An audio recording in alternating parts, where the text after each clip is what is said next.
I'll drive today, Phil. Go for it. Okay. And besides it being, much larger, what else can, There's fans our man expect? Mysterio with the fishbowl head. So with the story itself and what we're doing with it, when we drop players into Chronopolis, because it is such a large area, we don't want the whole thing open straight away because it would just be so confusing, so many things going on. So we actually segregate the sections, and then very early on in the story, we do remove that, and all of a sudden, all of these characters will be permeating into different areas. So you'll see people from medieval England might make their way over to Noir, New York, and all of these areas have a different flavour, a different kind of feeling behind them. So there's going to be lots of very, very cool things to explore. I think Arthur, what he's doing now is he's just going to switch over to Star-Lord. Of course, with his jetpack, we can get around the hub a bit quicker. And before that, it was so cool seeing Star-Lord stand right next to Spider-Man 2099. Yeah. That's part of the charm of the game. You have these characters from different time eras all together. It's so much fun. That is really cool. You guys introduced the hub world system in Lego Batman 3, I believe, right? That was the first time. The hub worlds. Yeah, so we've always kind of been learning about what we do with the hubs. The design team do an amazing job of when we create one of these worlds, learning what works, what can we do that's different.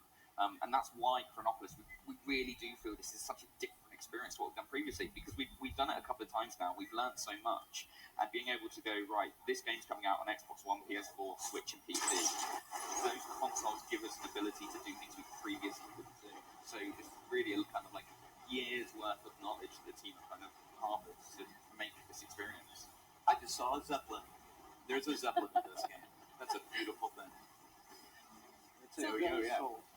Yeah, this is something that Lego fans haven't seen before in a game, which is really cool. No, so yeah, this is kind of just giving you a bit of an example of where we're going with things. So we've just flown over a bit of New York. It's snowing. There's a reason for that. That is explained. But any of these locations you can go to. You can just fly straight there. So with Star-Lord, we're going to drop us down. Oh, this is cool. And then we also have places beneath the water. So Yes, there we go. This was something that a lot of people wanted to see before, because anytime that they've done a big hub world before, we've never had anything where you could go underwater, so this is really cool. Very nice. Yeah, and the idea is everywhere's going to be full of quests. There'll be collectibles, there'll be things to explore.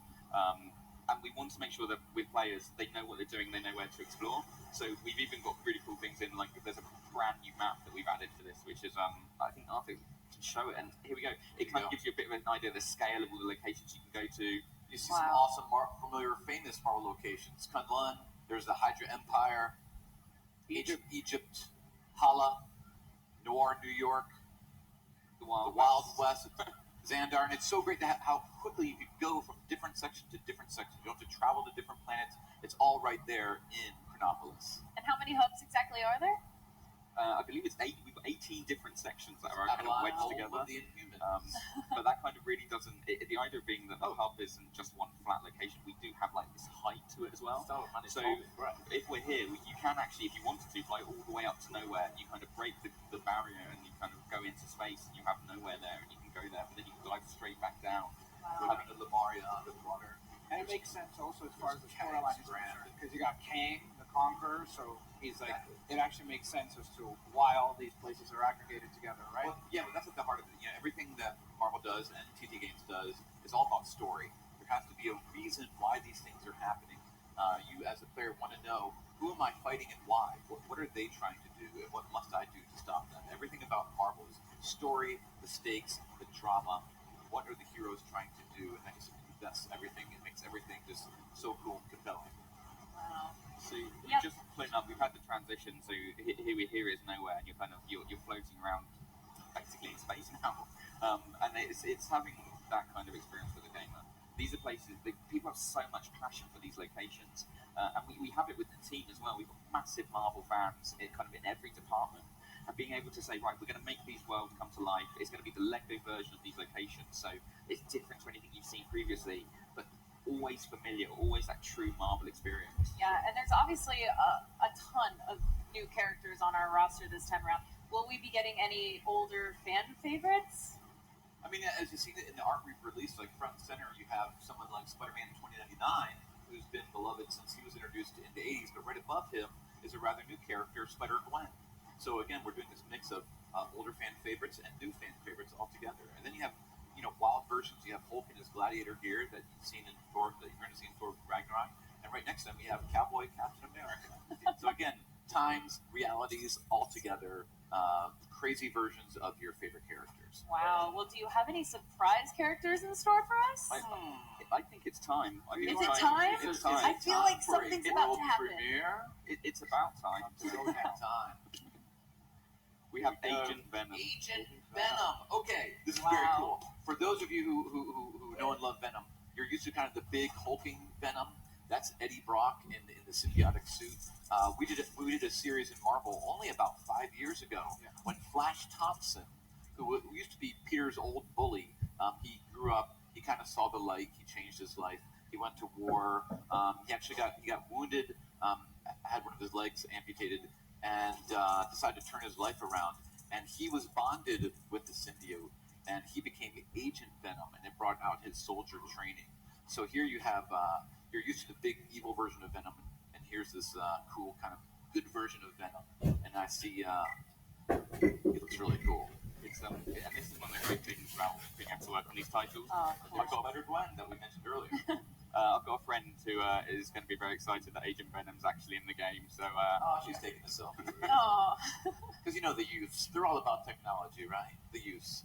And there goes the Egyptians behind them. focus. They're all walking like an Egyptian, right? As if on cue. And obviously, Kang the Conqueror is a really exciting villain this time around. Mary Jane. See, I love it. This is where you can tell everyone at TV are such Marvel fans. They know the details. They know Spider-Gwen plays the drums on the Mary Jane band. We managed to get it in the game. Very cool. That is really cool. Yeah, that's stuff that you always find as you play the games. You're always like, even in idle animations, which is like when the character's just standing there around, you're not doing anything. Suddenly, you'll just start noticing little Easter eggs, and they'll throw little things that you never even realized was in the game, and then suddenly, 50 hours in, you're like, oh wait, they have that in there as well. So I can't wait to check out what And again, all the characters. that's a great example to see these two characters. You have Agent Venom that had his book a few years ago, and you have Spider-Gwen, who's in her comic book now and is appearing in cartoons and products. So you see these two Spider characters from different eras together at once. It's so fun. Oh, and there's Baby Groot. I am Groot. This is my favorite. This is my favorite thing to do. Just run around the hub. It's amazing. And there, through his time portal, he's able to age himself, and so you can go from baby Groot to full-grown Groot That's cool. in a matter of seconds because it's about time. That's awesome. That is really cool. So let's talk some more about Kang the Conqueror. I know a lot of people are really excited. I mean, I am personally thrilled because he is one of the foes that he has challenged the Avengers since the 60s. So he's a long time foe that people may not have seen, have not seen in film, may not have seen on TV. And to see him now make this leap from the comics to the game, and he's really one of the true big bads that we can celebrate now, as we have celebrated, say, Loki in the first Avengers movie, or Ultron in the second one. Now it's like, this is the other Avengers big bad that you might not know about. So he's finally getting his time in the sun. This is one of my favorite hubs. This is Noir, New York. So we're going back in time to the Roaring 20s, and there's the awesome Daily Bugle sign right there. Oh, Boom. that's cool. And this is Spider-Man Noir, as you see in his black and white. Fisk Industries. Where do I know that last name from? Fisk. One of the kind of things with the hub as well is each of the locations has its own flavor, its own vibe. So if you're traveling through the kind of Chronopolis and you dive into Noir, New York, your character changes. So if you're someone like Star-Lord, you'll see he kind of goes into seek its own, and then you're in this environment, and it changes depending on where you are. So if you're stood in the middle of ancient Egypt, it's different